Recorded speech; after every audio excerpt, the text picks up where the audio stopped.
Pemirsa, sebanyak 300 pengungsi korban gempa dan relawan di Mamuju dan Majene, Sulawesi Barat dinyatakan positif COVID-19.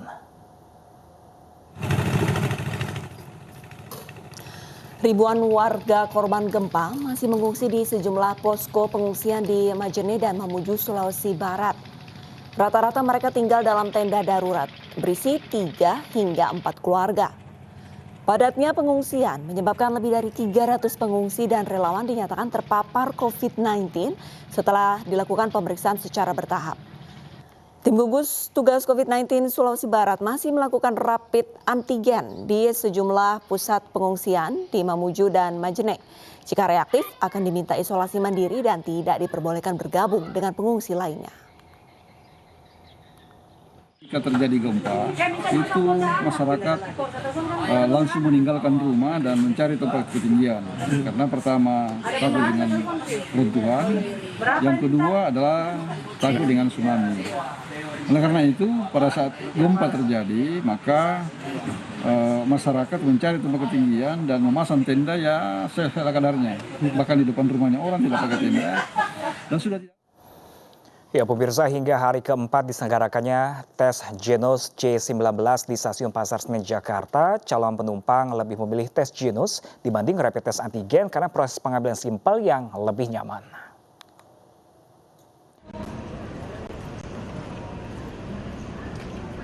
Antrian calon penumpang yang akan menjalani tes Genos C19 di Stasiun Pasar Senen, Jakarta cukup panjang.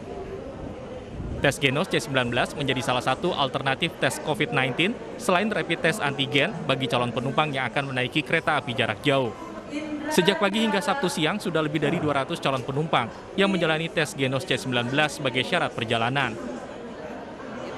Nah, secara total sejak tanggal 3 Februari sampai dengan kemarin tanggal 5 Februari layanan Genos diberlakukan di Stasiun Pasar Senen. Ini sudah sekitar 2.300 pengguna jasa yang mengikuti layanan tes Genos untuk sebagai salah satu syarat naik KA jarak jauh ya, syarat untuk memiliki berkas kesehatan naik KA jarak jauh.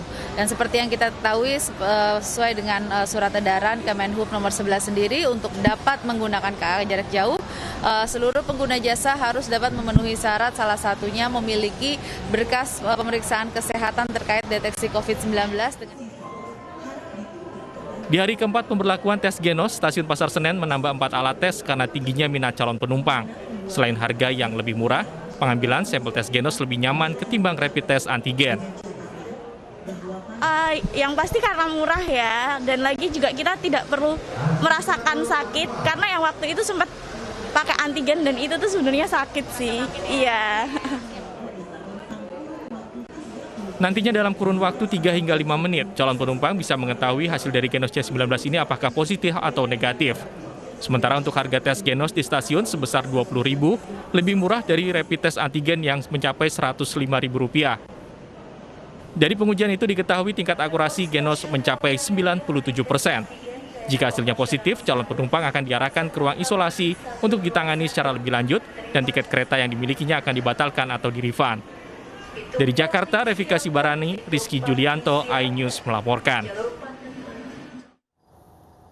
Pemirsa, Anda pasti tak asing dengan tokoh superhero seperti Batman, Spider-Man, dan Ultraman. Nah, jika biasanya ketiga superhero tersebut Anda saksikan dalam film, namun kali ini mereka justru terjun langsung ke jalan untuk mengampanyekan protokol kesehatan.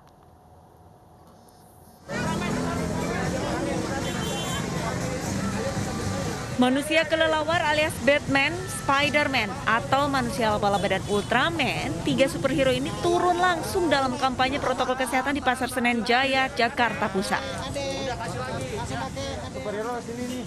Mereka sengaja diterjunkan untuk menarik perhatian masyarakat. Beratraksi ringan sambil memberikan pemahaman akan pentingnya menaati protokol kesehatan, ketiga superhero juga membagikan masker dan vitamin gratis.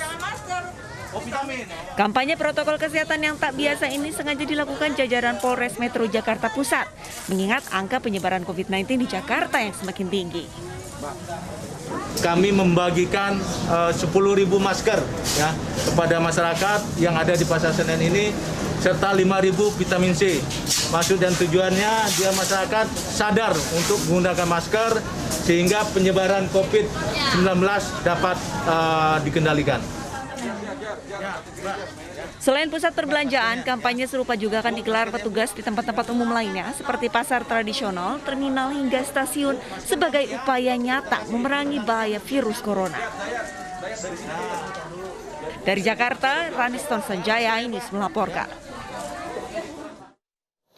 Hari pertama pelaksanaan ganjil genap akhir pekan di Bogor, Jawa Barat, puluhan kendaraan diminta putar balik karena plat nomor yang tidak sesuai. Dari puluhan kendaraan yang diminta putar balik, salah satunya adalah pedangdut Ayu Ting Ting yang tidak mengetahui adanya aturan tersebut dan meminta maaf.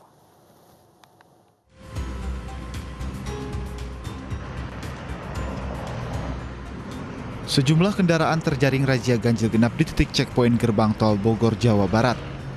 Tidak ada sanksi apapun yang diberikan petugas, melainkan hanya diminta putar balik ke arah Jakarta. Tidak ada pemberian sanksi lantaran baru hari pertama memberlakukan ganjil genap. Jadi belum sampai lagi. Jadi kalau untuk kendaraan, kita akan putar balikan.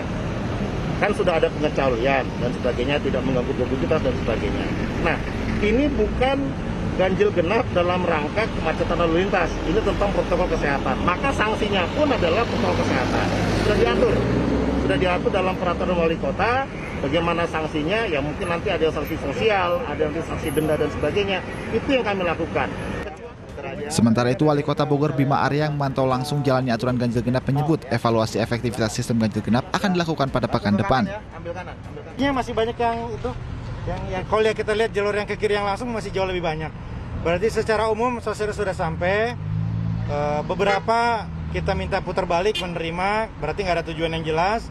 Tapi kalau ada tujuan jelas tadi ya, bekerja misalnya atau pulang ke rumah dari Jakarta, ya silakan lanjut. Dari sejumlah kendaraan yang terjaring razia ganjil genap, pedangdut Ayu Ting Ting juga terjaring razia. Kendaraan Ayu yang berplat ganjil diberhentikan dan meminta putar balik oleh petugas saat akan memasuki kota Bogor. Menurut Ayu, dirinya tidak mengetahui aturan ganjil genap akhir pekan yang diberlakukan kota Bogor. Ayu pun meminta maaf dan mengikuti arahan petugas untuk putar balik. Total ada 6 pos penyekatan di perbatasan kota Bogor serta 7 checkpoint yang telah disiagakan untuk penegakan aturan ini. Aturan ganjil genap akan berlangsung setiap Sabtu dan Minggu selama 2 pekan mendatang. Langkah ini diambil pemerintah kota Bogor guna mengurangi mobilitas warga saat kasus positif COVID-19 yang kian melonjak. Dari Jakarta, Lineke Utsiki, Eka Rusmanda, Septrio Donaldi, iNews melaporkan. Dari Bogor kita beralih ke Jawa Tengah. Pemirsa, sejumlah daerah di Jawa Tengah ini melakukan gerakan di rumah saja untuk mencegah persebaran COVID-19. Namun masih ada sejumlah pedagang yang tetap berjualan di tengah gerakan ini.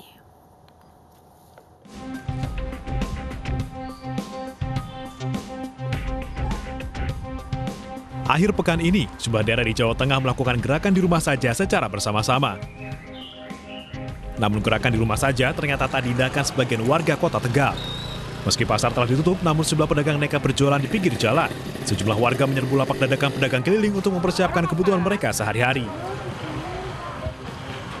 Para pedagang mengaku mengetahui aturan 2 hari di rumah saja. Namun mereka tetap harus mencari nafkah setiap hari untuk memenuhi kebutuhan hidup anggota keluarganya. Ya kebutuhan sehari-hari ini orang ya, saya dagang udah jualan mau makan apa Pak? Ya. Biasanya di mana Pak jualannya? Biasanya saya di pasar udah tutup saya keliling. Sebelumnya, Gubernur Jawa Tengah Ganjar Pranowo mengatakan kebijakan ini merupakan respon dari daerah setelah Presiden Joko Widodo menyebut PPKM tidak efektif menekan persebaran COVID-19. Iya, ya di rumah saja. Jadi kita nahan diri. 2 hari saja, mungkin apa tidak? Yuk kita menahan diri. Dengan menahan diri, betul-betul kita tidak bergerak kemanapun, kita bisa siap-siap dulu di rumah, ya. Anggap aja seperti kita camping begitu di rumah, terus tidak keluar. Kira-kira kita bisa mencegah nggak ya? Ganjar menegaskan program ini bukan untuk menakut-nakuti masyarakat, melainkan untuk membangun kesadaran masyarakat akan bahaya COVID-19. Dari Semarang dan Tegal, Jawa Tengah, Yunibar dan Kristadi, iNews melaporkan. Pemirsa bisa mendengar menjadi salah satu impian Anto, bocah berusia 14 tahun yang tinggal di daerah pesisir pantai Bekasi. Dan untuk membantu mewujudkan impian tersebut, MNC Peduli memberikan bantuan berupa alat bantu dengar untuk Anto. Ya, dan alat bantu dengar ini nantinya akan membantu Anto untuk berkomunikasi dan bermain dengan teman-temannya.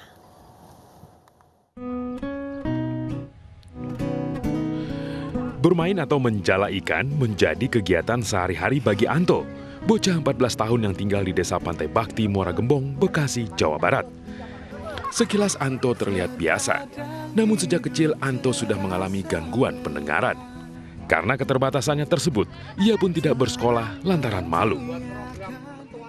Dia tadinya panas, tinggi panasnya.